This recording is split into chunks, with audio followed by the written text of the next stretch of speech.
Nobody taxing our shit. Not on my watch. I want this case closed. Squeeze hard on anyone you can. Can't go nowhere else. That would be something worth discussing.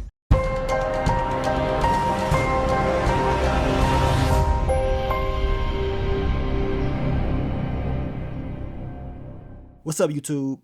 It's your boy Mark Dark, and I'm back with another video. If you're new, if you love power, go ahead and hit that subscribe button, like the video, and leave your theories, comments, everything down below.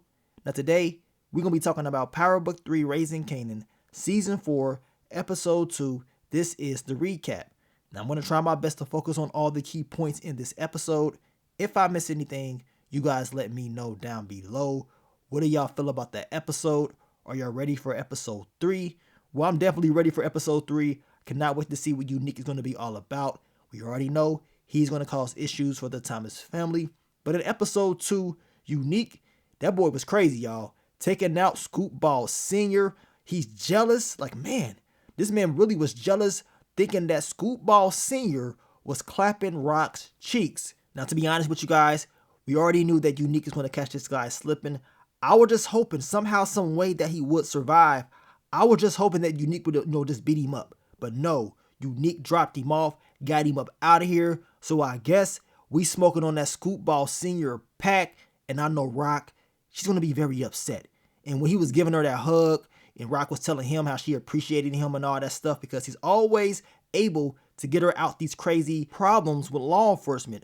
Not just her, but her family as well. But that last scene that he had with Rock, we already knew what time it was, because he was too happy. It just seemed like everything was going real good for him, but we know Unique was out there lurking. And where is Famous? He got the hell up out of here. We learned from Uncle Marvin that maybe Famous is talking, maybe Famous is scared. We don't really know. At the end of the day, this whole Famous storyline is getting out of hand, and eventually it's going to have a bad ending in my opinion, but we're going to talk about that in this recap. Now, as I told you guys, I'm going to try to focus on the key points in the episode. If I miss anything, let me know down below. So what did we see in episode 2 titled, It's All Love? Now, the episode starts out with your girl Jukebox. We know she's at basic training. I told you guys I thought we will see more of this particular storyline, but we really didn't. The sad part was Jukebox was really doing good out there. You know what I'm saying? She was holding her own out there with the other soldiers. But of course, when she found out one of the soldiers got kicked out for being gay, she said, you know what? I gotta go, because I'm not about to sit here, not being able to be myself. So she made a decision to just leave. She went down to Atlanta and she decided to surprise Aisha.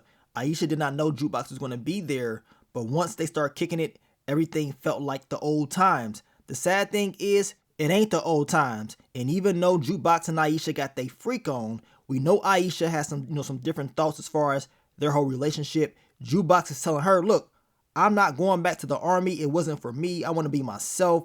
And she wants to just kick it there with Aisha, hang out, have a good old time. But guess what? Aisha is like, nah, I don't know about that. I'm trying to focus on myself. I mean, I'm dealing with a lot. We know she's in college or whatever, and it's very difficult to have a relationship, especially those first couple years of college. You already know it's a little bit difficult to have a relationship, dealing with a new environment, with classes and all that stuff, meeting new people, trying to figure everything out. So Aisha is pretty much telling Jukebox that she's trying to figure out this thing alone. And I think she's cool with Jukebox popping up. You know what I'm saying? Them kicking it. But she ain't cool with Jukebox staying there. And Jukebox understands this. So that means that Jukebox is going to go back home. Down below, I want you guys to let me know. Do y'all believe something's going to happen with Aisha? Is this the last time we're going to see her? We know Jukebox will be having another love interest this season, or at least hooking up with somebody else. And I want to know what's going to happen with that. But it's crazy because we know the last time that we saw Aisha, she was really trying to take things serious with Jukebox, but Jukebox told her she had to go to the military, so things switched real quick. Now, we get to law enforcement, and now it is time to shut down this whole task force. All this mess with Detective Howard is getting out of hand. And they're pretty much telling us that Howard was involved with the drug operation with crazy ass Ronnie, and it ain't looking too good. Now they're shutting down the task force, but the captain, he ain't going. He is telling Detective Garcia, don't give up on this case. You know what I'm saying? Continue to dig and get evidence. Continue to try to find out what really happened to Detective Howard, because whoever took him out most likely was the same person that tried to take him out in season 1. which is definitely true because we know Rock set up the whole thing with Kanan trying to take down his father. The question is, will Detective Garcia be able to get any information, any intel? Now, we get to Scoop Ball Sr. and he is letting Rock and Marvin know that they good. The task force is pretty much done for, and Marvin should be good because we know they was on his back, but now things seem like it's on the up and up, and these law enforcement issues may be going away, but then again, maybe not. Now, we already knew from the season 4 description that the Thomas family slate will be wiped clean as far as the whole law enforcement, task force type thing. So we saw that in this episode. But the sad thing is, we know Scoop Ball Sr., he was helping out a lot with his intel, his knowledge, and seeing how Unique took him out. We know things are going to change for Rock and her family because I'm pretty sure she's not going to be able to find somebody as solid as Scoop Ball Sr. Now we get to your boy Unique, and now it's time for him to go back home because he wants to find Pernissa. He wants to see his son. But when he goes back to the spot, he notices that Pernissa ain't there. And everything in the house is pretty much gone. He pissed off, very upset. He's hitting himself in the head. I mean, this dude is losing it, right? And then we see the checker/chessboard on the ground. Y'all know how Power do. They love showing these type of things in the show. Unique, what are you going to do, y'all? You think he's going to play checkers or chess this season? Based off the way that he's moving and waiting and making his moves, it definitely seems like no matter how crazy he is, he's definitely playing chess. Now, we get to Kanan and we get to the new character, OC, and this guy is very good with numbers. And we're going to see a big connection between him and Kanan this season as far as the business.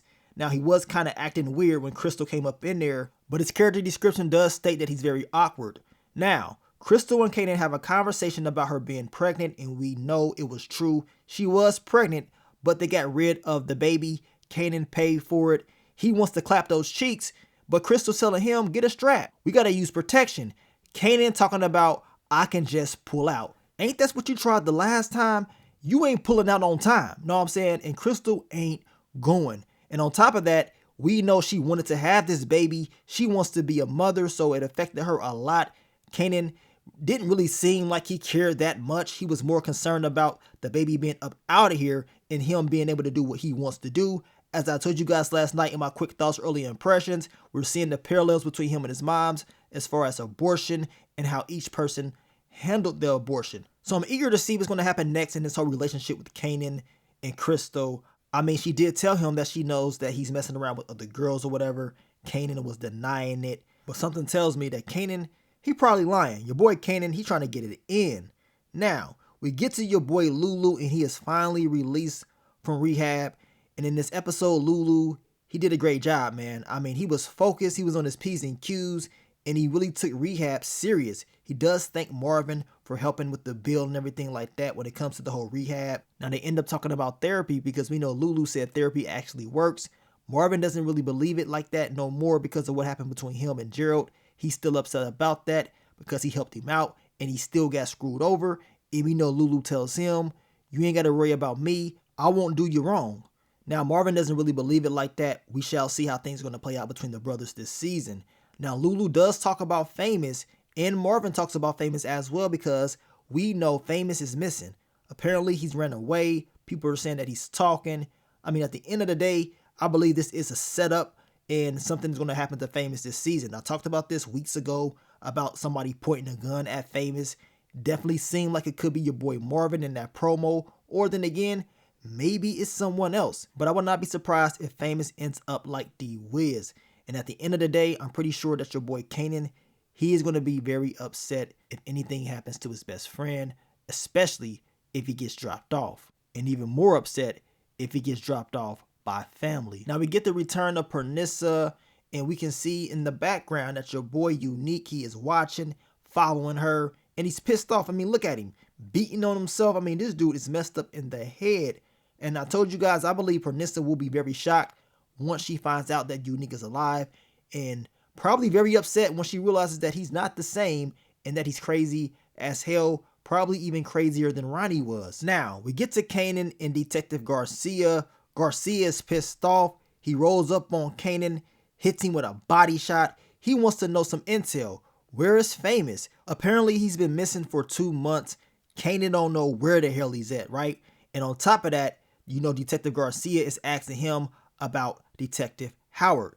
Kanan tells him most likely he got into it with some people that don't play around, and he ain't really giving him no intel at all. But Detective Garcia, in my opinion, is doing way too much. Usually when we see law enforcement like this, they usually don't have that much time left. They will end up getting dropped off. So we gonna see. I know your boy Detective Garcia, he's feeling like he needs to prove himself. I mean, Howard is gone, Detective Burke is gone, and he may be the next person that's gone. We could be smoking on that Detective Garcia pack by the end of the season. Now Marvin goes to the Golden Pavilion and he pops up on Richard. Apparently Richard's nephew Egg Foo Young is in there stealing a product right in front of Marvin's face. I mean, this scene had me cracking up. Marvin pulled out the strap talking about drop those draws. And of course the dude got caught red-handed. And we know Richard was talking about that his nephew's mom is very sick. So that's probably why he was doing what he was doing. Marvin don't give a damn about that. You know what I'm saying? And he warns him, don't let it happen again. He don't want to see the dude up in there. Now in this episode, they had problems with Marvin.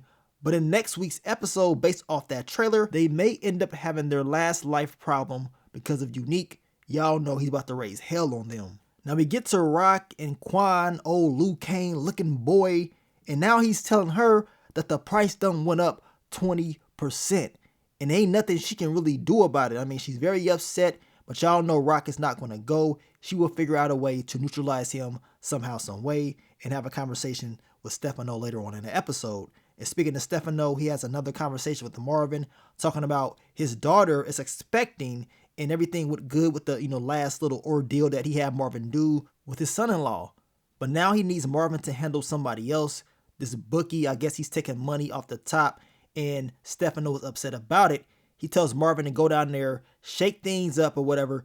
Don't do too much to him, but just let him know that he ain't playing around. We know Marvin, it's just a matter of time before he screws things up. He goes there, he hits old boy with a pool stick, and then old boy start talking entirely too much. You know what I'm saying? Telling Marvin what we all thinking right now, that Stefano is pretty much just using you. You do everything that he says. And on top of that, this dude was talking about how he makes so much money, so taking him out will be stupid, and that Marvin ain't gonna do nothing. Marvin is like, okay, pops the dude, gets rid of him, catches a body. And I'm thinking like, man, you really just messed up. This will have major consequences. We know Marvin was talking to Stefano later on in the episode on the phone, talking about he did what he had to do. But I'm gonna tell you right now, this whole thing with Marvin is getting out of hand. And as I told you, we already know Rock will be very upset about what he's out there doing. Now, Lulu goes to Low Street Records to visit Lowell Gelfin, and he's talking about Famous and all this stuff. Lulu's telling him that Famous, he's missing, of course, but he's going to pop back up eventually. He's trying to get himself together. And we know this guy is pretty much offering Lulu a job. He knows he's very talented, and he knows that Lulu was in rehab. I mean, this dude told Lulu that he was in rehab himself for cocaine, liquor, and of course, cheeks. This man has a problem, y'all. Now, Lulu tells him that they only got one artist that he pretty much likes for real, and that is B-Rilla. And we know B-Rilla is locked up for armed robbery. Now, Gelfin tells Lulu, just go visit him, see if you like him or not, and then if everything is cool, think about trying to sign with me. So we know Lulu's going to think about this, and he will go visit B-Rilla. But in this scene, once again, we saw a chessboard. That lets me know that your boy Lulu, he about to play chess within this whole, music storyline, and hopefully he gets the victory. Now, we get to your girl Rock. She's having a conversation with Stefano about Quan and how, he's pretty much trying to play her, and she ain't going. She tells him she wants to be Quan. She wants to be the supplier. What about that? He tells her, well, if that's the case, make me an offer that's better than his, and then maybe we can talk. All I know is this, it's going to cause issues with Quan, and Rock better be ready to take him off the board just in case he tries to make a move on her, which y'all know at the end of the day, she will make that move if she has to. Now we get to Snap and Pop Henry, and they're having a conversation with Kanan, letting him know they own part of the business because of the whole Ronnie thing. He's surprised. He's like, really? I paid off that debt? Like, what's going on? Well, they tell him, when you do stuff like that, you got to remember, it's always interest. And they're basically questioning Kanan's loyalty. I mean, he did take out his business partner, Ronnie. And on top of that, Rock is telling Kanan, like, look, the deal you made with Ronnie, that was the deal that you made on your own. And it seems like Kanan now has to suffer those consequences. And we know they're telling Kanan, we don't really trust your loyalty like that. I mean, you turned on your business partner, you took him out, and it seems like the relationship that you got with your mom is kind of shaky. So Kanan is telling them that they don't really know him like that. He wants to continue the conversation. They ain't going. Rock tells him, look, we need to just leave. Like, you're doing too much. They end up going outside, and we know they had a conversation about the business, about what Rock has done, to his pops. And we know Kanan working with his moms, he's making a lot more money. And we know Rock tells Kanan that if he has a problem, he can just stop, doing business. But he ain't gonna do that. He wants to continue to get this money. And she tells him the only reason that he's alive is because of her and the moves that, she's made. So y'all know Kanan is not feeling that. Rock tells him she can go without not having to trust her son. But in this business, she cannot go when it comes to not trusting her business partners. That's a problem. Now, Lulu goes and visits B-Rilla, and we know B-Rilla was telling Lou that he did not do the armed robbery. He is in there for something that he did not do. One of you guys did point out when he was rapping at the bar, he was rapping about robbing people. So, I don't know, man. This dude probably did do it. On top of that, he's talking about how Famous was trash and all that stuff. And the only reason the song blew up because y'all put it out and there was nothing else to listen to. And we know Lou's telling him he wants to get him out or whatever. He wants to continue the music thing. B-Rilla says, well, if you get me out, then basically we can work. And Lou definitely gets him out on the same day. Now, we get to Grandma Thomas, and her condition is getting worse, and it ain't looking too good, y'all. Kanan is very stressed out. He is telling her that maybe you probably should be telling your kids because this is a tough one. I told you guys, hopefully they're able to have this conversation with their moms. Hopefully they're able to at least have some type of closure, but it seems like she is struggling to let them know what she's going through. Now, Screwball Sr. lets Rock know that the FBI are pretty much done trying to look into their family, but they're still looking into organized crime, and of course they're trying to get your boy Stefano up out of here. Now, he has a mole on the inside that lets him know that they're pretty much investigating Stefano, and they know Rock be having conversations with him, and of course Marvin. Now, Rock was kind of surprised because she did not know Marvin was having conversations with Stefano. We know Screwball Sr. was like, really? You didn't know? But Rock played it off like, yeah, I know. And I wonder if she's going to address, Marvin about this before or after Marvin really screws up. I mean, he did screw up this episode, but I got a feeling he's going to screw up even more. Now, Jukebox returns home, and we know Marvin is very happy. Now, while she was returning, we know Marvin was on the phone with Stefano, and Stefano was upset because of what Marvin has done, and we know that will have a major blowback. Now, of course, Lou was very happy that Jukebox returned as well. We want to see this season if Jukebox is going to return with the whole music thing. Hopefully so, because she is very talented, and we know she got the name Jukebox for a reason. Now, Crystal and Kanan, they do make up. Jukebox pops up, and it seems like she's cool with Crystal as well, and they're all listening to B-Rilla. He's out there killing it. And then we know Big Shirley, she is talking to Lou, and she does ask him about Famous, but we know Lou, he don't know where the hell Famous is at, right? Nobody knows where Famous is at. Now, we know Lou ends up taking a deal with Gelfin, and it seems like this whole thing with Low Street Records is going to be, a major thing for Lulu. Hopefully, he does not mess this up, and as I told you guys, hopefully your boy Lulu does not relapse. Now, we get to Rock and Scootball Sr. They're outside. He is telling her that he helped out Lou as far as getting B-Rilla out, and we know Rock is thanking him and everything, and she tells him he has all these different connects with the NYPD, the FBI. She wants to know how he's doing what he's doing, but he tells her he cannot give up all his secrets because if he does, he's pretty much going to be useless, right? Now, they end up hugging, and after that, we see your boy Unique lurking, watching, pissed off, he's jealous. He is thinking that Screwball Sr. is hooking up with Rock, clapping her cheeks, but that's not the case. He pops up on him, he puts those hands on the boy, and then he asks him, is he screwing Rock? Because if so, she's pretty much screwing him over. The dude was trying to talk to him, but no. Unique ain't trying to hear no words at all. He smokes the dude, catches a body already, y'all. So we are officially smoking on that Scootball Sr. pack. And as your boy Kanan said, 50 Cent, of course, soldiers are made, killers are born. I mean, your boy Unique, he's on one. And to be honest, this is just the very beginning. Things will get worse for Rock and the Thomas family. The question is, how will Rock neutralize Unique? And how will everybody respond once they know that Unique is still alive and that Unique is a major problem? Definitely cannot wait to see that. Now, we'll be dropping the episode 3 What to Expect video for you guys over the weekend, so stay tuned for that. But I want to thank you guys once again for all the love, all the support, and I will catch y'all on the next one. But let me get up on out of here, man. It's your boy Mark Dark. I'm out. Peace.